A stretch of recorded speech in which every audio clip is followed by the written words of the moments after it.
Hello, Star Wars fans. Hey, there's 333 days until Christmas 2021. It's all threes today. 333 days. Thank you so much for being here, everyone. Great to see you all this Monday. And Mark, hello. Oh, thanks. Appreciate the feedback on the intro. Got that a couple weeks ago. Been working on that with Wu-Tang Wells. Russell has done a great job on that intro, and I love it. Thanks so much. So we have a pretty full schedule today, and I thought I would open up with just a couple of things. Just one, a huge gratitude for everybody. We finally hit 200 subscribers on the YouTube channel. We've got a long way to go, but 200 is a nice benchmark. We've reached another benchmark on our way. So we're continuing to try to grow the channel, trying to grow subs and hit that 1,000 mark so that we can get a community tab, and we'll have a big giveaway. And I've got all kinds of toys I need to clear out to make room for the new ones that are coming in. So hopefully we'll get there pretty soon. And so we've got that going on. Also, if you haven't yet found, we have a Discord server that we're just starting up. It's been there for a couple of weeks, and I am really, really happy with the content that's there. You can find the link to the Discord server in the description of this video today. I'm including it in all the descriptions, and we would love to see you all there. I know many of you have already joined us on that Discord server, but if you're available, hey, there's our intro creator, Wu-Tang Wells. Thanks so much, Russell. We can't thank you enough helping us to improve the content on this channel. Just that intro is fantastic. And there, Mark has given us the link to the Discord. So if you guys haven't joined us there, it would be great to see you there. And we've got quite a bit more to cover. And our main topic today is going to be the characters in the new High Republic novels, in those stories. And did they start off with too many too soon? And I think the answer to that in the short is yes. But I think over time we'll get to know more of these characters, and eventually it'll feel like a nice universe.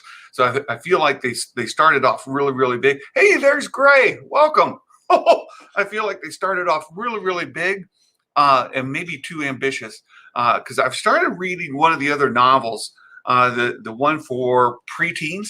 It's for 8 to 12-year-olds, and that novel is bring it up again. Keep a Test of Courage by Justina Ireland.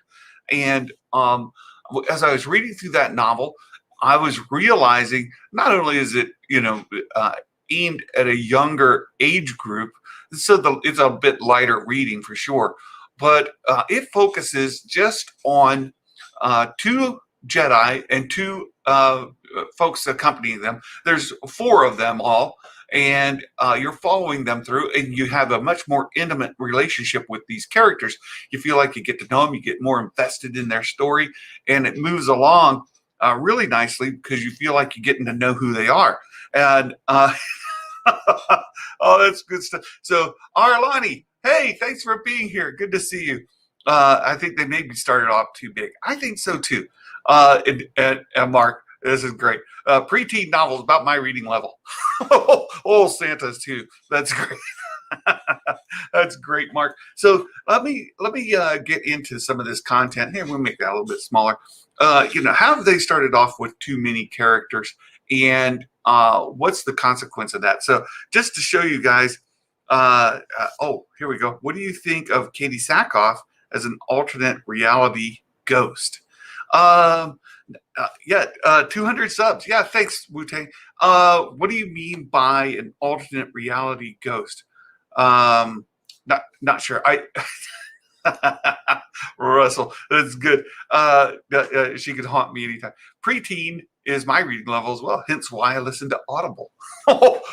Santa enjoys listening to the audiobooks as well. Let me just show you all, just as an idea. I found this online, and here are all the Jedi characters from the novels, and just look. There's so many, right?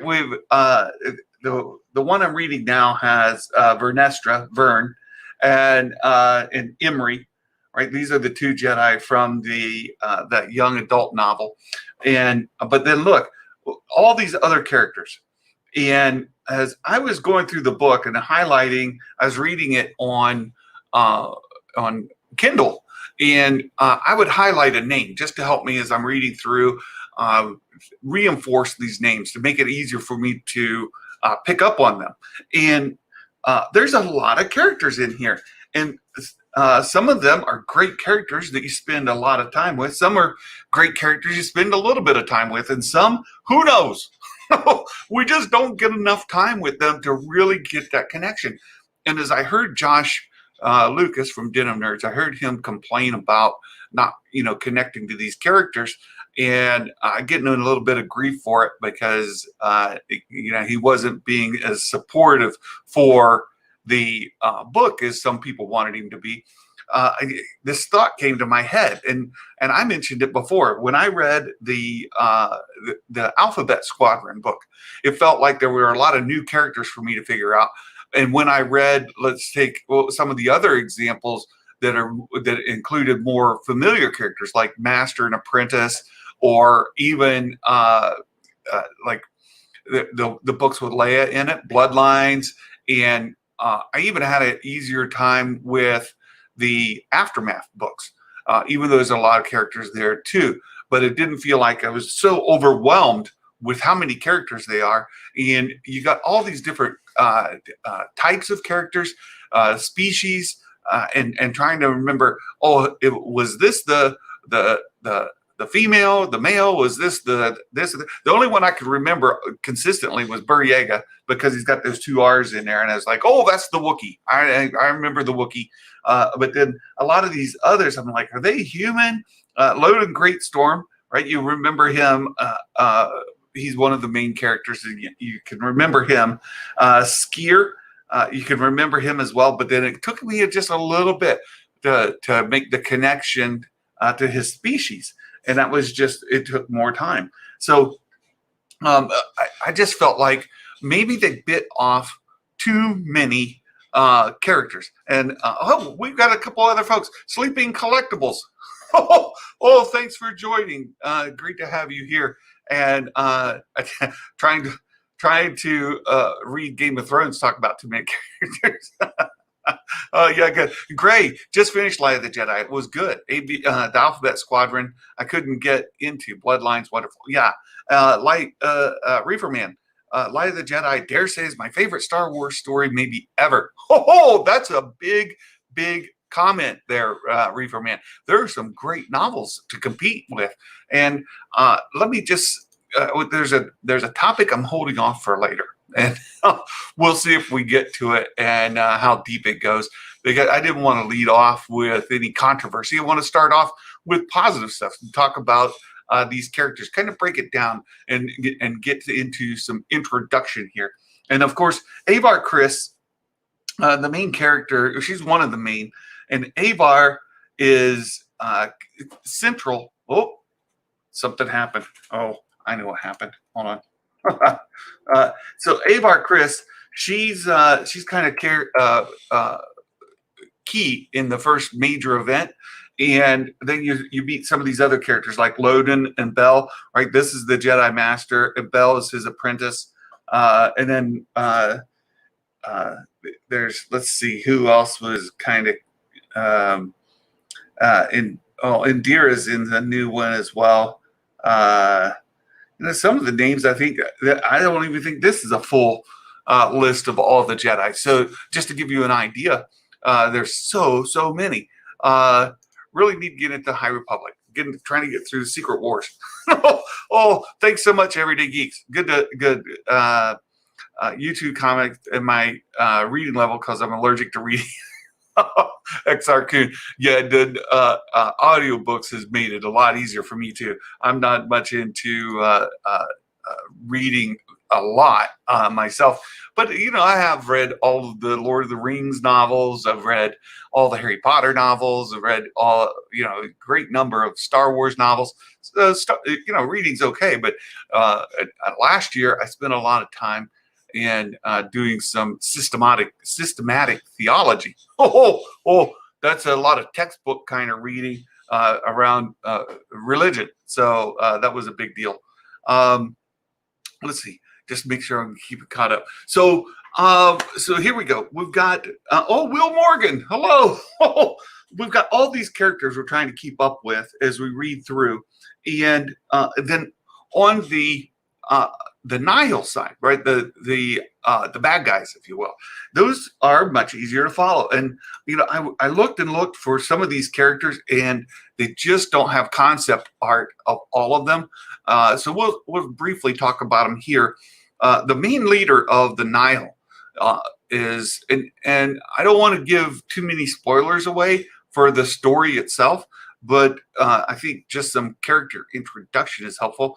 The main leader is Marshawn Rowe, and then the way that the Nihil are organized are in groups of 3, and they use this rule of 3, not to be confused with the rule of 2. Different thing, but the rule of 3. It's just how they organize. Let me bring in some things because I've put Kassav. I don't know how you pronounce it. It looks Russian to me, right? Kassav, Miliko, Pan Eta, and Lorna D. Those are the 3 leaders of the groups underneath Marshawn Rowe, and he's the leader. But Kassav here. This isn't the picture of Kassav, right? You guys know who this guy is. And this is the picture of Pan. You may recognize him from The Force Awakens in Maz Kanata's castle. This guy was in that scene. But Lorna D, I found a picture of her, and I thought, well, it'd be more helpful if we kind of look at this and talk about the formation. So the way that they're structured is they have 3 tempests. So they use all these storm analogies, and I don't know how well you guys can see this, but they have 3 tempests. Under the tempest, they have then they go down into storms, which are the bigger groups, clouds under that, and then strikes under that. And so they kind of a ranking system, like generals, colonels, captains, right? So the storms are the biggest groups under each of the tempests. And so these characters that I mentioned before, those are the tempests. So we'll come back to them just real quick here. Kassav, Pan, and Lorna are the 3 tempests that report underneath Marshawn Rowe. And each of them have their own armies, and they have certain characteristics of those armies. And so where that comes into play then is, and I just wanted to go through each of them. So Pan is the first guy, and he is a Dawutan, right? A Dawutan. And that's why I pulled this picture up, because there are no pictures of Pan in that I could find online. And then where we see this guy is in Maz Kanata's castle. So this is the guy. They've got those 2 horns that come out of their chin. They're very strong, brutish kind of guys. And so Pan is one of the 3 tempests. Once you kind of understand who he is, then you move on. Kassav is the second one. He's a Weequay. And I was like, what's a Weequay? I can't even remember what that species is. And when I pulled it up, I was like, oh, I know who Weequay are. That's our good friend, right? We all know Hondo Anaka. Hondo is a Weequay. So if you can remember that, then you will remember that Kassav is the same species as Hondo. To me, that was helpful. And then the third one is Lorna D. Now, Lorna D, we'll all know her species very, very well, right? She's one of the other tempests, and she's a Twi'lek. So, or Twi'lek, however you pronounce that yourselves. I've heard it both ways. Twi'lek, Twi'lek. So anyway, that's not. Those are your 3 major characters when it comes into the Nihil. You've got first of all, Marshawn Rowe. He's the big bad, right? So Marshawn, this guy with the one eyeball in the front, he's the big guy. He's in charge, and Large is in charge running things. Kassav is very militaristic. This guy is really strong from a military type perspective. Lorna is more tactical, and Pan, they didn't feature Pan very much. I think he's a strong arm, is the best I can put that, but he wasn't featured in the novel Light of the Jedi too much. Mostly it focused around these three: Marshawn, Kassav, and Lorna. And you become somewhat familiar with them. So in Light of the Jedi, it becomes pretty easy to follow the Nihil because there's so few of them as far as like the main leaders, and you start to get familiar with them. And by the time you get to the third act, or the third part 3, then you really feel familiar with them. And the problem you have with the Jedi is that there's just so stinking many, and they're coming in and out. So you get a little bit about Avar. You really feel like you know who she is. Elzar Burriega doesn't have much of a role. He shows up here and there. Skier shows up here and there, but then the others are more in and out. Loden is, you have a feeling, is going to be a really, really big character.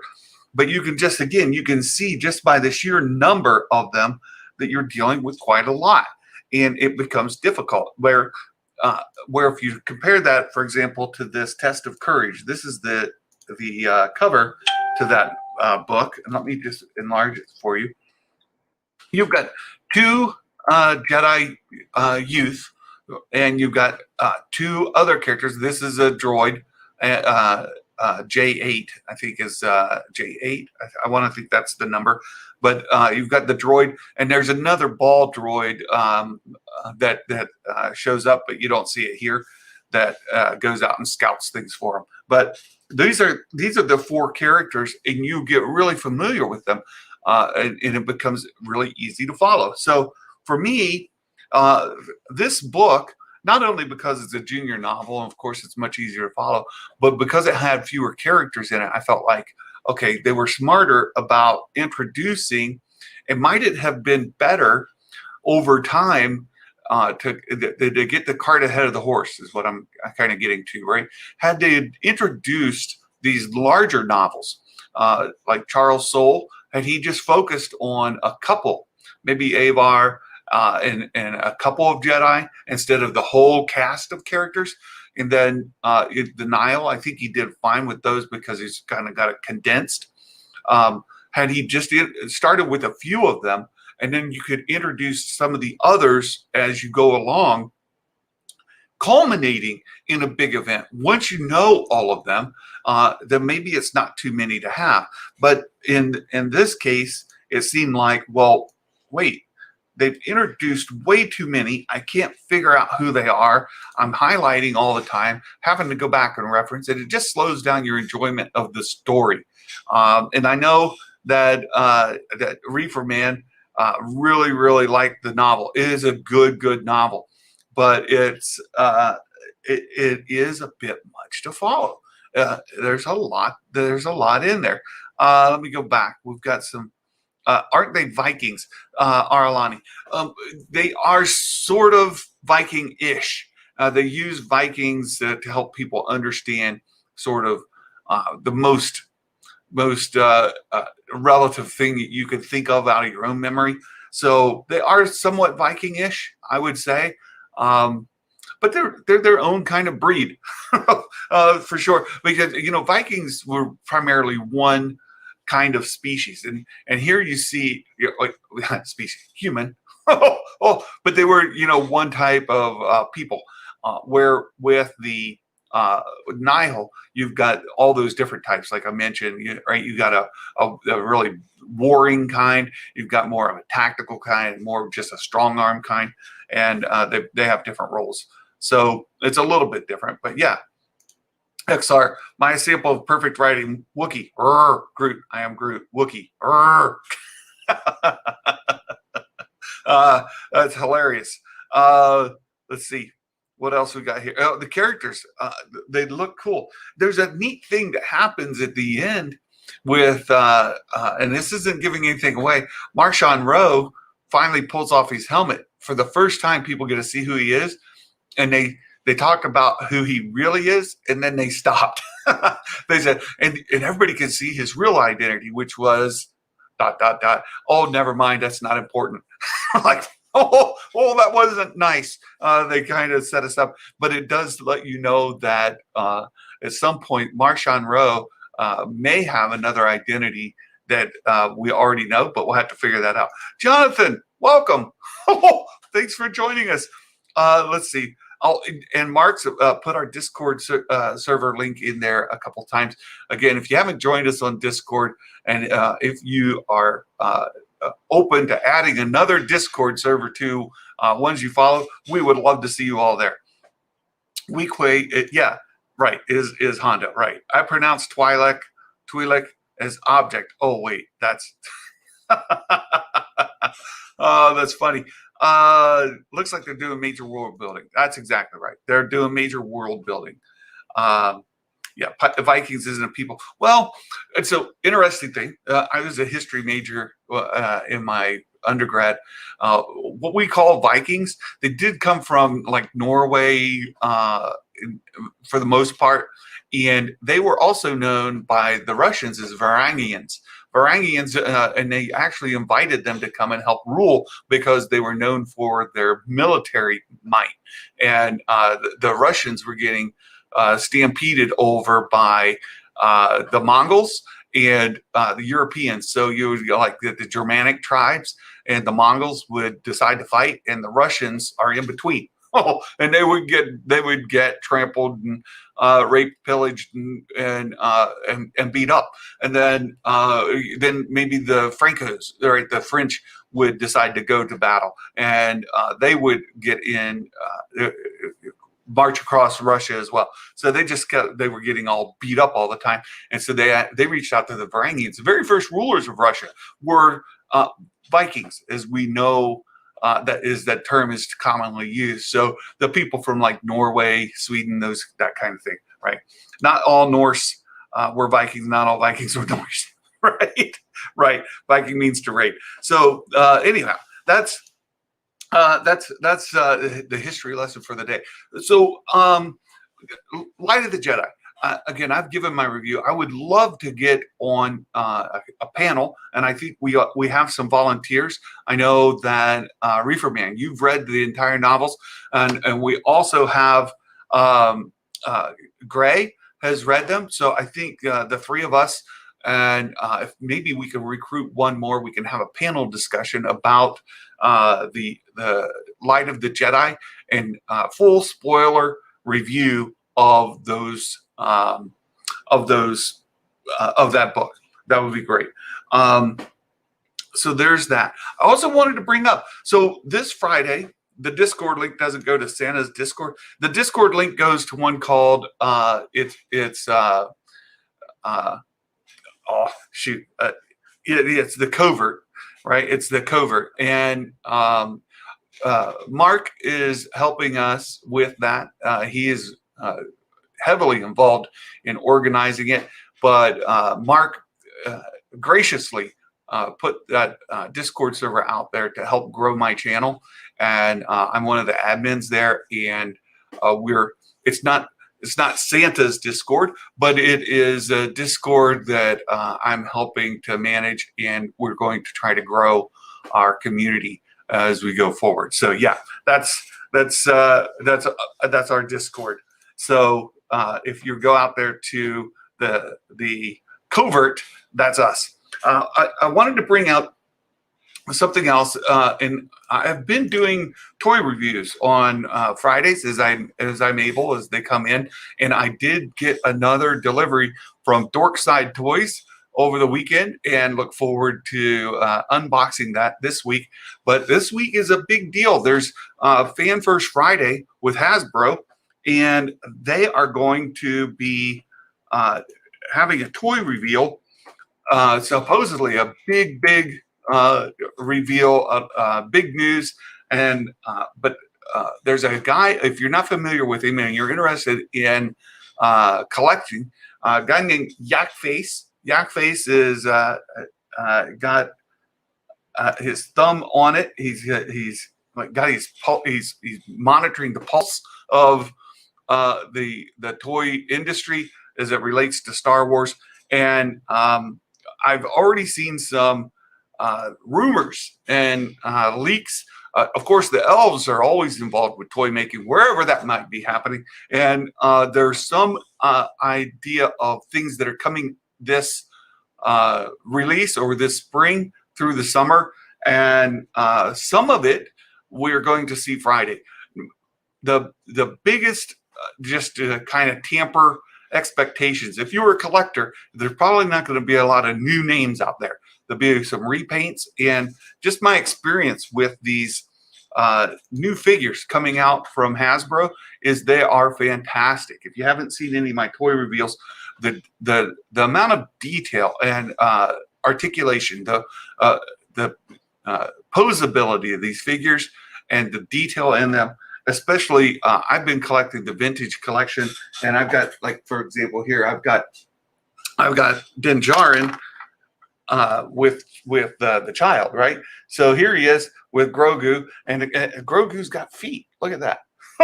They did a great job. The amount of detail, and he's got a removable helmet, so you can switch out Din Djarin here holding Grogu, right? Grogu's a separate piece of Grogu is posable as well, so you can move his arms and all of that. So and his head, and he's just a wonderful figure, right? This is fantastic as far as like a vintage collection. You see how small this guy is, and the amount of detail. And as I mentioned with Din, if you want, you can replace his put the helmet on, right? And put the helmet on there. And then, so for a vintage collection, right, for these 3 3/4 inch figures, to have where you can take the helmet off is really unique. And the amount of detail is just wonderful. So expect that there may be a lot of older figures. This is a 50th celebration kind of thing coming up this Friday. I'm going to be live streaming it at 11 a.m. Eastern, and we'll go through the reveals. And these characters are probably going to be names that you're familiar with from mostly the original trilogy, but some from the prequels. And then over time, and I'll be surprised if we see it, but expect to see stuff from like Rogue One come into play. And of course, there's still some Mandalorian reveals that are rumored, but we haven't yet seen them. The elves have been whispering, been telling me things on the side, and saying, "Hey, Santa, we've got some vintage collection stuff coming, so be ready for those." And then, of course, we've got the Black Series. So just as you get an idea, if you're not familiar, again, this is the scale vintage collection, right? Black Series, bigger, right? So this is a Black Series, right? It's a Santa kind of themed, holiday themed thing. But the series, so this would be a Black Series scale, vintage collection scale. So these are fantastic figures. Hasbro's doing a great job with them, and these repaints that are coming will look great. They'll be very good. So expect that. If you're looking for new characters, like you've been collecting for a long time, and maybe you're just interested in the Mandalorian, you'd like to collect stuff from Mandalorian, and the figures just aren't available. Join us in our frustration.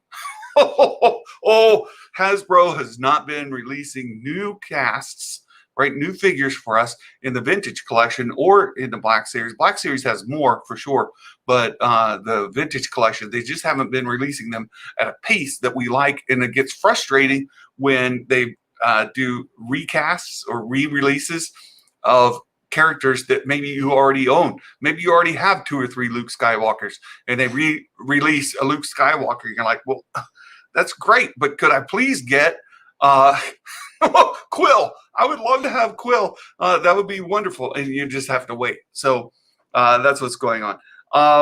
but Yak Face has given us a little bit of a preview of what's coming. And they've got these code names: Autumn, Summer, Kung Fu, Judo. And primarily, we know who those are going to be. And you got Obi-Wan Kenobi here. And he says Obi-Wan and Jawa. Obi-Wan is Kung Fu, and Jawa is Judo. So two of these figures are Obi-Wan and a Jawa, right? And then he does reveal this picture here. These characters are some of the others you might expect to see. So wonderful characters from the prequels. And I'm sure the repaints are going to be great. But again, if you're frustrated because you can't get enough Mando characters, from the Mandalorian, and you'd love to get Quill, maybe you would love to get some of these other characters that we've been following, then I'm afraid that this Friday is not going to meet your expectations. But we'll be there. We'll be there to talk about it and review it, and maybe they'll surprise us. But I'm primarily expecting some Black Series stuff, and primarily expecting them to be names that we've already seen before. So there's that. So lastly, oh boy, we know that Josh has been, I want Ahsoka. Gray, me too. Me too. And Ahsoka is available, but she's difficult to get hold of. And I have on back order a Dark Ray from Rise of Skywalker, and that thing keeps getting pushed. It was supposed to already be here, and now it's pushed to February. Target keeps sending me updates, and I would love to get my Dark Ray Black Series figure, but that keeps getting pushed back. Ahsoka would be a wonderful one to get. And now that we have seen her in live action in season 2 of The Mandalorian, it would be great to get the live action Mandalorian Ahsoka. But they still haven't released all the season 1 stuff. So, we just have to kind of bear with it. So, let's see, what do we have here? Disney has Mandalorian season 1 characters to collect. Not sure about the quality of details, but they are available. Right. Disney's got some fun stuff out there for kids. They're not really collectibles as far as like the traditional things. Traditionally, the vintage collection and the Black Series are going to be your big ones, but they've also got legacy characters that are more the throwback style. Why did I just draw? I said legacy. That's the wrong word. Now that's the only word I can think of. Mark will correct me. But they've got other lines that go back, and those are more what the collectors are looking for. That's what they're buying up online and then reselling on eBay, marked up 3 times the amount because they get all the volume. But Disney does have some pretty cool figures that you could get, and you can get a whole collection of them for a very reasonable price. That's true. So I wanted to talk briefly about the controversy that's come up in the Star Wars fandom again. And I wanted to postpone it and do it towards the end. Josh, in our Nerdvana stuff Saturday, really shared some of his frustrations he's having with Star Wars, the community, Lucasfilm, all of it. And I can certainly understand that. And if you've been following in Twitter, you're familiar with a lot of what's going on. Retro collection. That's it, Mark. Thanks. All I can think is Legacy. I don't know why Legacy replaced Retro in my brain, but yeah, the Retro collection is the other one. But the controversy that went up, and it went around this High Republic. They have a new High Republic show starting this week, and the host of it is super excited. She went out and she posted what she was excited for, and people then started digging in to her Twitter history and coming up with some posts that she had put out that have created plenty of hysteria among many content creators. And I share a little bit of Josh's frustration, not only with the fandom, because there are hard lines drawn and people are using any ammunition they can to blow it up into make mountains out of molehills every single day. And anytime they're giving any kind of content or any kind of ammunition, it's more fuel on the fire. And what we don't see out of Lucasfilm is very effective management of it. And I know that they're trying to improve their social media presence. They're supposedly hiring some social media folks, but they are woefully inept at being able to keep out in front. And I think Mark says a certain faction in the fandom, but I see it on both sides. So Gina Carano is a good example, right? There was the hashtag Fire Gina Carano, and there's also the We Love Cara Dune, or support Gina Carano faction. So you end up with people on both sides, some wanting her fired because of her Twitter presence, some wanting her supported for her Twitter presence. And I thought I would talk just a little bit about what I see behind it and why I think there's plenty of blame to go around, and I can share Josh's frustration because there are some serious issues going on. Let me see if I can. I wanted to bring this slide up. I just put this out to kind of organize my thoughts. We have a tinderbox situation. So tinderbox is typically used to describe when you've got kindling, things are in place that ignite very, very quickly. You see that in forest fires that rage out west in the United States that just go for hundreds of thousands of acres, cause mass devastation, right? So a lot of times that's because there's a tinderbox situation. Everything's dry, brittle, and easy to ignite. And that seems to be the political climate in the United States.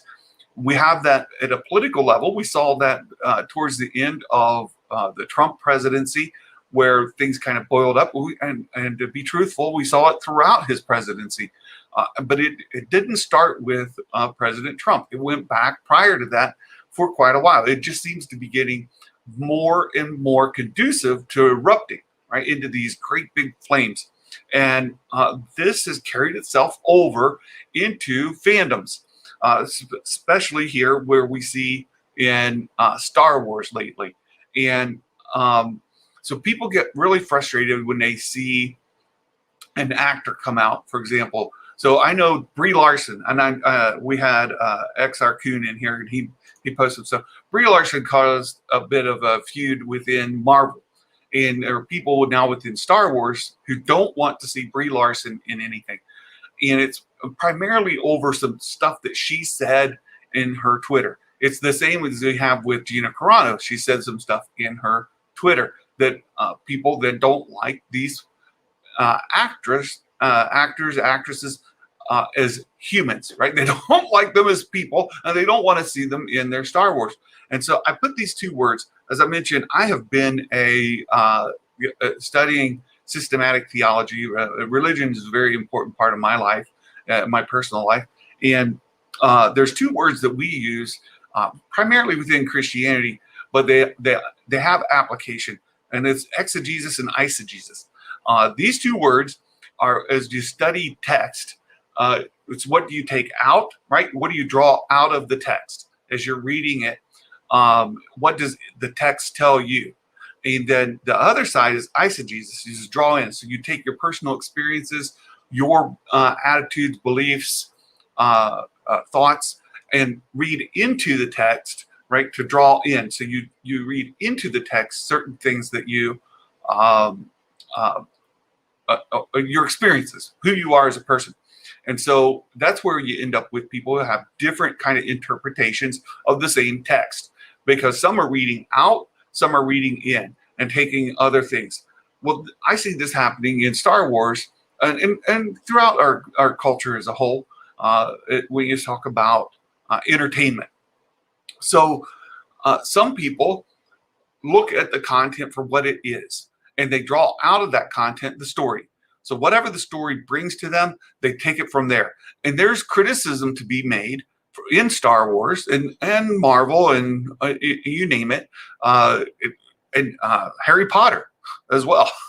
There's some big ones to be made in Harry Potter with the prequels that they started, where things just don't line up. So as you're reading out and you say, wait, this person isn't supposed to even be born yet. Why are they already a teacher at Hogwarts, for example?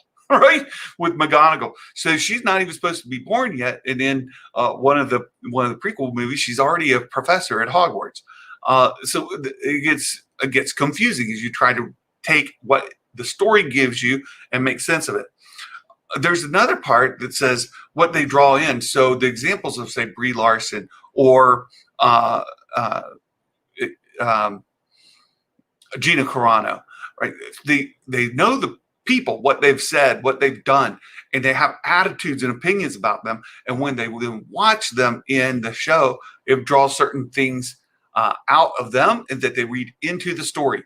And we see this happening now in this latest incident with the High Republic with Kristen, and I can't remember her last name right now. It's spelled a little bit differently, but she's starting this, Christine, I think. She's starting this show Wednesday, and she has said some things. She's super, people are like super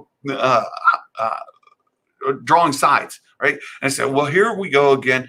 Lucasfilm is bringing social justice politics into, right, the eisegesis idea. They're bringing this into the story. They did that with the sequel trilogy, with the Force is female and Rey being the protagonist, the main character. Some people said, well, there's a political agenda going on, and they then take that and read it into the story, and it affects how they interpret the story as a whole. Another good example of that is in The Last Jedi, when they took the side mission off to the casino planet, right? So a lot of people hate that series, that piece. And one of the things they read into that story is anti-capitalism. But that's only if you're bringing that in. There's a piece of that story where they're showing how these arms dealers are dealing to both sides. And really, the message there is anti-war profiteering. It's specific to war profiteering, not necessarily encompassing all of capitalism. It's not a critique of capitalism as a whole, but war profiteering. There's another about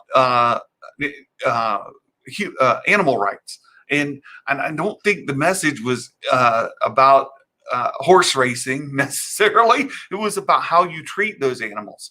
And you saw abuse of the animals taking on. So if you like horse racing, there's a good way to train horses, and there's a bad way, and they're pointing out the bad. So that whole thing going out there was politicized. People taking in their political opinions and then fighting about it. And it's already a tinderbox, right? People are already ready to fight. They're drawing lines in the sand, and they're trying to defend their perspectives on storytelling and culture as a whole. There are people who are very anti-change, right? They're conservatives, people who want to keep certain traditions and values in place. And then there are progressives who want to change things perceived to be for the better, more inclusive, change some of the traditions that maybe were more harmful to people expressing themselves differently, but inhibited them from being able to live their lives in a free kind of way. So you end up with progressives and conservatives at odds with one another over our culture as a whole, and there's a big war going on. So anytime these things get into a story, and they can perceive it based on what they know on the outside, taking in. It's this eisegesis idea, right? They're taking all of this experience on the outside and pushing it into the story, then it erupts. And the exegesis side of that says, wait, that's not what the story is telling you. It's what you're bringing in based on this other knowledge you have. For me, I have my own political positions. I'm a more conservative kind of guy. For folks that I've shared this before, I've been open about it. I am a Republican in the United States. I'm a conservative Southern Baptist kind of guy, right? No, that's me. I'm a straight white male. Been married for over 30 years, And that's me as a person, as a human.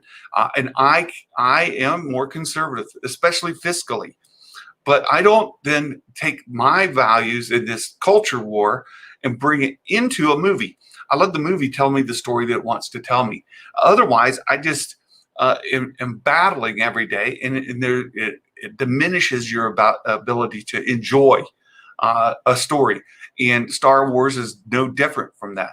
And so when we get people complaining about the social justice politics being brought into Star Wars, my overall feeling is, if you didn't know, right, you don't know these actors, you don't know the things that are going on about the Force is female, or somebody's tweets about white people or black people, or you name it. You don't know any of this, right? You're completely blind. You just dropped on the planet, and the very first thing you did when you arrived on the planet is watch the movie. You don't know anything about culture, politics, or religion, right? Of the people, and you just watch the movie. Would the movie be pushing a political, social, religious agenda or not? And in the most cases, the overwhelming is no, it is not. Can you pull those things out, right? That of the story? Sure. But only if you are aware of those agendas already. You wouldn't just naturally progress out of it. And the same is true with the High Republic. These books that I've read, none of them read to me as social commentary, anything that's trying to push a social or political, religious agenda. Are they more diverse as far as having female leads, empowerment, and all of that? Well, yeah, that's absolutely true. As a whole, follow that through anything you might be watching or enjoying on streaming service, whatever the case might be. You can see that kind of thing happening everywhere, but that doesn't mean that they're pushing the agenda on you. They're trying to reach a broader audience by hitting all of these things. So you just kind of gotta balance it. And one of the things that drew me to Josh and the Den of Nerds in the first place is that he was really, really good at being able to say, you guys are crazy. Some of you who think that there's not any problem, you're blind. And some of you who are saying that it's a big forest fire, it's a dumpster fire, are wrong. It's neither. And that is true. If you were to back off and you were just to look at it from a reason perspective, you wouldn't just naturally draw these conclusions. And the people that are making clickbait videos day after day, instigating and pouring fuel into that tinderbox to inflame things, have their own agenda. And it's become very, very obvious when we start to talk about these groups of people within the fandom. And then a tweet comes out or something comes out and offends them from their standpoint, and all of a sudden you've got a raging fire again. So Lucasfilm says happy birthday to Kelly Marie Tran, but they don't say happy birthday to Darth Vader, right?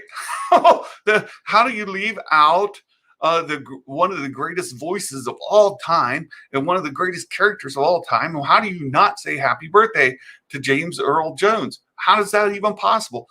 Well, so there's where the blame can start, fingers be pointed. And Lucasfilm has not done a really good job at all of managing their social media presence. And it seems to be hit and miss. Hey, somebody notices it's Kelly Marie Tran's birthday. Well, let's tweet something about it. They don't even, it's not a planned, right? It's not planned. It's just happening. And somebody notices. It's not like, well, let's find out all the birthdays today and tweet out happy birthdays. And they do that regularly. Nah, they're not doing that. And the same thing happened with this Christine when people started then piling on in Twitter and really pointing fingers and getting on her. They come out, Lucasfilm, Star Wars comes out and says, hey, we support diversity, and they stand with Christine. Great. That's wonderful. But where was that when Cara Dune. Right? Where is that when she was being harassed online? Where was it when the people were saying, fire Gina Carano? Why weren't they coming out? We stand with our people. And so you get all these people pointing fingers at one another. And yeah, that's because Lucasfilm's not really doing an effective job across the board in their social media space. Saying that we stand with Christine is fine from the perspective of saying that, but when you don't do it in other cases, and you do it in other cases, it shows that you don't have a real firm grasp on it. The same with Kelly Marie Tran's birthday, right? And that's all fine. So so they're still hitting for that job, right? They're still hiring for that job. They really need to hire somebody, right? XRQ, right? When Kelly Marie Tran and Boyega were getting hate, right? There was this vacuum of silence. And I think the vacuum of silence happens because they're very, very aware of this point number one, right? They know there's a tinderbox. And what they don't want to do is get involved. And so they try to just stay absent and let things play out. But it's not been an effective way of managing, right? Just by being absent. And then when something starts to flare up, when they come out and try to put it down, and then people are like, well, wait a second, you didn't do it these other cases. They did reach out to John Boyega, and they did kind of talk through what his issues were and come up with remedies for it. So much so that John is now open to coming back, but he's been burned by it. But I think as a whole, Lucasfilm needs to get that position filled. They need to do it with somebody competent who understands the nature of social media as a whole, the platforms, and what's going on out there. Hey, girls with sabers. Hello. Oh my goodness. I wanted to mention you guys on another stream I saw, or a video I saw this morning. I was watching Star Wars Meg, and I really have enjoyed Star Wars Meg's videos, and she brought up those blue butterflies. And you guys, Girls with Sabers, did a fantastic breakdown of the blue butterflies, what they may represent, and what they mean for Raylos too. So Girls with Sabers, Santa is a huge fan of theirs. Good to have you all here today. So I look for a good 50 to 70 for a good movie for critic score. Oh, okay. You guys talk about something else, critic scores. So no, I just wanted to talk about the controversy. Girls with Sabers, you guys came in and supported some of this, spoke against some of the hate that was coming out towards Christine, and I thought that was fine. What you guys did was wonderful. And we've been seeing a lot of that kind of support come from AT-AT chat as well. Really good stuff in Twitter. And it's not to say that supporting her is somehow throwing fuel on the fire. That's not the case at all. Lucasfilm needs to do a better job of supporting and managing these flames when they start to come up all across the board, whether it's with James Earl Jones' birthday, whether it's with what happened with John Boyega or Kelly Marie Tran or any of them. They really need a stronger social media presence, one that gets in front of these things and helps reduce this tinderbox that exists within the fandom. We know that it exists in our culture as a whole, but it's worked its way into the fandom, and Star Wars has become a ground zero battlefront in this culture war. And they just need to know that that's where they are. And by being silent in some cases, not in others, they're not helping the situation as a whole. And then they draw these other criticisms. I also wanted to bring up that there's something else going on. Yeah, Sir Nerdalot, you're right. Inconsistency is viewed as a slight by people with negative mindset. That's exactly right. Right? Like, you said happy birthday to them, but not me. That means you hate me, right?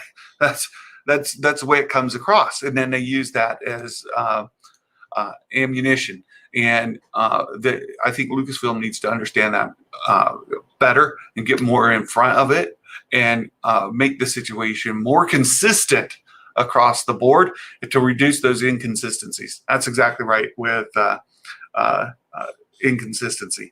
The need to be proactive in positivity. That's exactly it.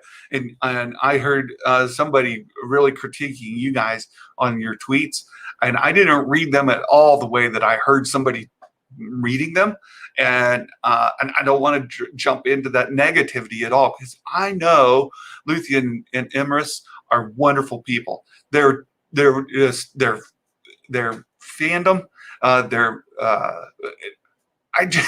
I could go on and on all day about what tremendous people the Girls with Sabers are. And when you read their tweets in a way that is incendiary, that wasn't it at all. They were being very positive, and that's who they are. They are positive fans who bring light into Star Wars, and Girls with Sabers is a point of light in the fandom. Agree or disagree with them on Reylos, they're still a point of light, and it is awesome fun if you could go in and poke fun at them and stand up for Finray being the true relationship in the sequel trilogy, and give them a hard time. They love that.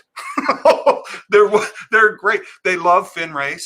They're going to become a Finray channel when they eventually accept the truth of the Finray relationship, and they'll be known as a Finray channel going forward. That's their trajectory. Santa has seen it. That's. I'm waiting for them to pick on me now. So I do that just out of love, and I look forward to the banter that we have. You guys, it's great to have you here today, and we'll continue through the week, and we'll talk Star Wars. I hope that I get an opportunity to share more in a bigger audience. Again, today is a big day for me. I reached 200 subs in YouTube. We're trying to grow to get to that community tab. And that's a goal that we've had for some time, and that's good. There's a Girls with Saber. Positive exchange doesn't mean agreeing. We need to talk to each other. Remember, Star Wars is supposed to be fun, not war. Oh, it's not pro-war. Oh, there you go. There's another fight to have. Well, yeah, I love you guys, and Girls with Sabers does Reylo right. So there's people who like to argue about Reylos being kind of off the rails. Girls with Sabers does Reylo right. And there are people that do that with all kinds of relationship, right? As they do shipping, people will take any of those to extremes into weird places. But Girls with Sabers does it right, and they're great. They're great people, and I hope one day we're able to get together, in the community and support one another in a very healthy, productive way. Well, it seems to be getting better overall. We do have these flare-ups, these forest fires come to the front from time to time. But as we get better content, people are getting more engaged with, say, the Filoni-verse and the content that's coming through there. People on the positive, and kind of let some of the other stuff go. So thank you so much. Again, it would mean the world to me if you guys could help us grow more.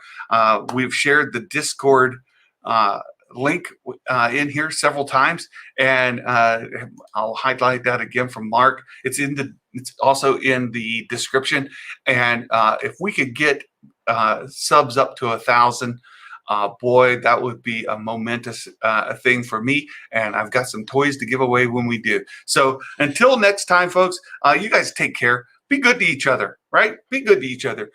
Stay on the nice list, even if you disagree with me. There's plenty of room on the nice list for everyone, as we learn in Elf. So you guys have a great day. Until we talk again, Merry Christmas, everybody. Bye-bye.